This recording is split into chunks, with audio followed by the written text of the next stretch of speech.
Magandang araw po, nandito po tayo ngayon sa Camp Crame, Quezon City. Hinihintay natin ang 3 p.m. press conference ni DILG Secretary John Vic Remulla kaugnay po ng sitwasyon ni Senador Jinggoy Estrada. Ito po ay matapos maglabas ng warrant of arrest ang Sandigan Bayan kay Estrada patungkol sa plunder case laban sa kanya. Ito po ang plunder case na isinampa sa kanya ng Office of the Ombudsman batay po sa naging investigasyon ng Department of Justice. Ngayon po, ang plunder case na yon ay patungkol sa di umano'y naging papel ni Estrada sa flood control corruption scandal. Di umano ay nakinabang siya at kumita ng higit sa daan-daang milyong piso in kickbacks patungkol sa flood control scandal.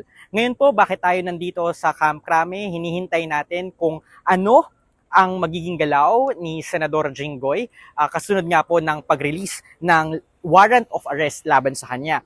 Binigyan po kasi ni DILG Secretary John Vic Remulla si Estrada ng dalawang options, arrest or surrender. Kapag surrender po dito sa Camp Crame, si Estrada, he will undergo booking, aka mugshot, thumb mark, before he is escorted to the Sandigan Bayan. Hindi naman po nag-commit pa si Estrada sa kung anong gagawin niya. Sabi ni DILG Secretary Remulla, nung huli niya nakausap si Estrada, ay nag-express ito ng kanyang pagkabahala sa kanyang tuhod. Kanina rin may pahayag si Senador Jinggoy, yung kanyang kampo, asking the Sandigan Bayan to consider all his appeals before issuing an arrest warrant. Pero dahil nga na ilabas na ang warrant of arrest patungkol sa kanyang plunder case, it seems like hindi ito dininig ng Sandigan Bayan. Plunder is a non-bailable offense. Ibig sabihin, hindi pwedeng makapagpiyansa